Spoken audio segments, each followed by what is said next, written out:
வேர்ட்பிளே comedies YouTube channel நேயர்களுக்கு அன்பு வணக்கம். நான் உங்கள் தாசதமிழன். கவிஞர்களே, இன்னைக்கு என்ன ஹாட் டாபிக் கவிஞர்களே? இன்னைக்கு நியூஸ்ல என்ன ஹாட் டாபிக், என்ன முக்கியமானதை பத்தி என்ன பார்க்கலாமா? கண்டிப்பா. இன்னைக்கு முக்கியமான டாபிக் என்னன்னு பார்த்தோம் அப்படின்னா, மக்கள் தொகை கணக்கெடுப்புன்ற விஷயத்தை நம்மளோட மத்திய உள்துறை அமைச்சகம், ஹோம் மினிஸ்டர் ஒரு சம்பந்தமான முக்கியமான ஒரு அறிவிப்பை வெளியிட்டிருக்காங்க. அதை பத்தி நம்ம பார்க்க போறோம். கண்டிப்பா. ஓகே, இது ஒரு நல்ல விஷயம் வேற. கண்டிப்பா. அதாவது என்ன அப்படின்னா, மக்கள் தொகை கணக்கெடுப்பு உங்களுக்கு தெரியும், ஒவ்வொரு 10 ஆண்டுகளுக்கு ஒரு முறை மக்கள் தொகை கணக்கெடுப்பு நடைபெற்று கொண்டு வரப்பட்டு இருக்கின்றது. ஒவ்வொரு 10 ஆண்டுக்கும் ஒரு முறை மக்கள் தொகை கணக்கெடுப்பு நடத்தப்படும் இல்லையா? இப்ப அது பண்ணி பாத்துக்கிட்டீங்கன்னா, வருகின்ற 2027 ஆண்டு வரப்போற 2025, 26, 27 மக்கள் தொகை கணக்கெடுப்பு நடத்தப்படுவதாக சொல்லப்படுது. அதை பத்தி உங்களுக்கு தெரிஞ்ச கருத்தை நீங்க சொல்லுங்க. 2011 முதல்ல நமக்கு ஒரு மக்கள் தொகை கணக்கெடுப்பானது நடந்தது. கடைசியா நடந்தது 2011 தான். அது பாத்தீங்கன்னா 15வது மக்கள் தொகை மொத்தம். ஆமா, வரிசையா எடுக்கப்பட்டதுல அது 15வது தடவை எடுக்கப்பட்டது. 2011 வருடம் அது எடுக்கப்பட்டது.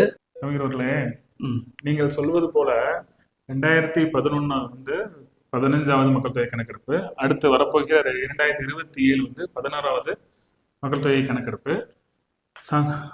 அது மாதிரி 2011 மக்கள் தொகை கணக்கெடுப்பு எடுத்த போது நம்மளோட இதுல 121 கோடி மக்கள் தொகை கணக்கெடுப்பு எடுத்திருந்தாங்க.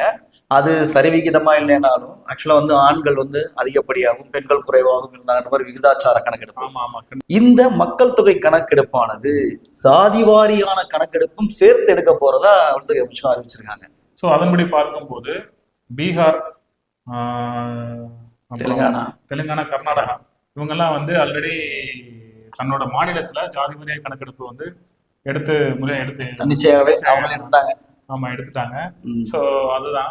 அதாவது என்ன சொல்றாங்க அப்படின்னா, இந்த மக்கள் தொகையோட சேர்த்து அதாவது 16வது மக்கள் தொகை கணக்கெடுப்பு 2027 இதோட சேர்த்து ஜாதி வாரிய கணக்கெடுப்பு எடுக்கப்பட வேண்டும். அதுதான் முக்கியமான ஒரு டாபிக்காக பேசப்படுகிறது.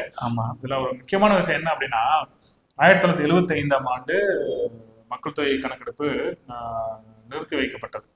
அதன் பிறகு 2001 வாஜ்பாய் தலைமையிலான ஆட்சியிலையும் மக்கள் தொகை கணக்கெடுப்பு நிறுத்தி வைக்கப்பட்டது. அப்ப 1975 யார் ஆட்சியில் இருந்தாங்க?